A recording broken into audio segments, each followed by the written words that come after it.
বিসমিল্লাহির রহমানির রহিম। সম্মানিত দর্শক এবং ইউটিউব এবং নতুন খামারি ভাই বন্ধুরা, আপনাদের আমি চেষ্টা করতেছি যাতে একটা শিক্ষণীয় একটা ভিডিও হয়।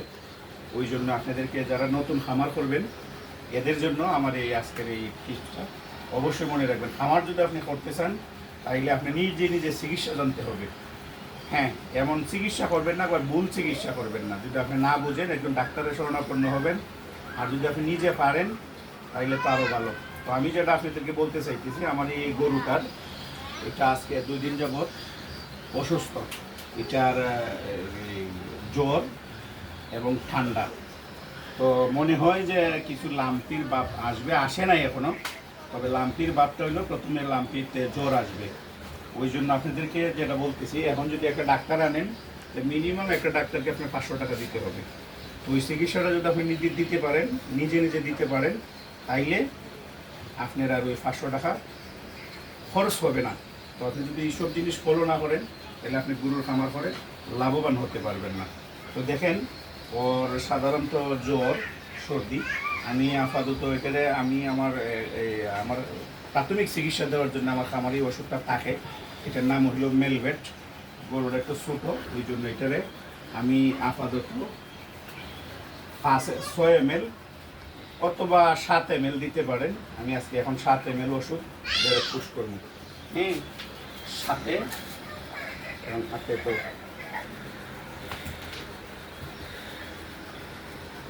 এই যে আমি এটারে এইমাত্র পুশ করলাম। এখন আমরা অ্যান্টিহিস্টা হিসাবে হিজবেট দিতেছি।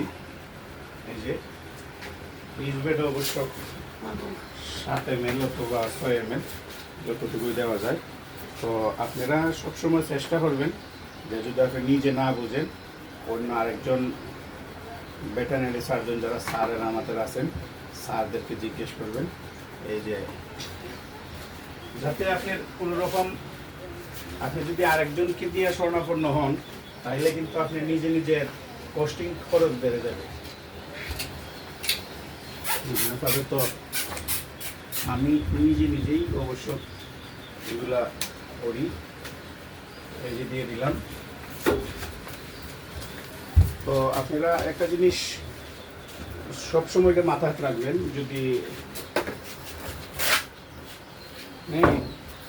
এটারে এই আমি মেলভেট দিলাম 6 ml এবং হিজবেট দিলাম 6 ml।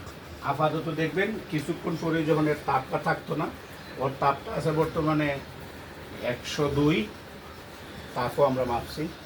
তো আপনি বিশেষ করে ঠান্ডা এবং জ্বরের জন্য প্রাথমিক চিকিৎসা একটু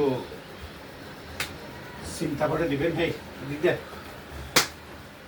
তো সবসময় আপনি চিন্তা করতে হবে যে আমি নিজে নিজে চিকিৎসাটা দিতে পারলে অনেক ভালো। আপনি খামার করতে হলে আপনার প্রাথমিক চিকিৎসা আপনার অবশ্যই জানতে হবে। আর যদি প্রাথমিক চিকিৎসা না জানেন তাইলে এটা হবে না। আপনারা বলতে পারেন যে আমার ইগরে কেন গরু নাই।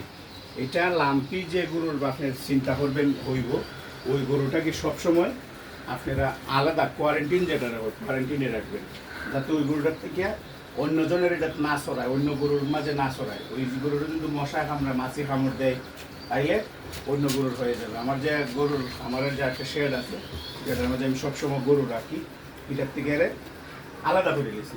ওই জন্য আপনারাও সবসময় চেষ্টা করবেন যাতে কোনো রকম অসুস্থতা হইলেই গরুটা চেষ্টা করবেন সবসময় আলাদা রাখার জন্য। তো আমার যদি ভিডিও থেকে আপনাদের কোনো কিছু ভালো লাগে তো অবশ্যই লাইক কমেন্ট শেয়ার করবেন। কোনো কিছু জানার থাকে আমি যতটুকু বুঝি আপনাদের মাঝে শেয়ার করব। এই বলে আজকের মতো ভিডিও থেকে বিদায় নিলাম। আসসালামু আলাইকুম ওয়া রাহমাতুল্লাহি ওয়া বারাকাতুহু।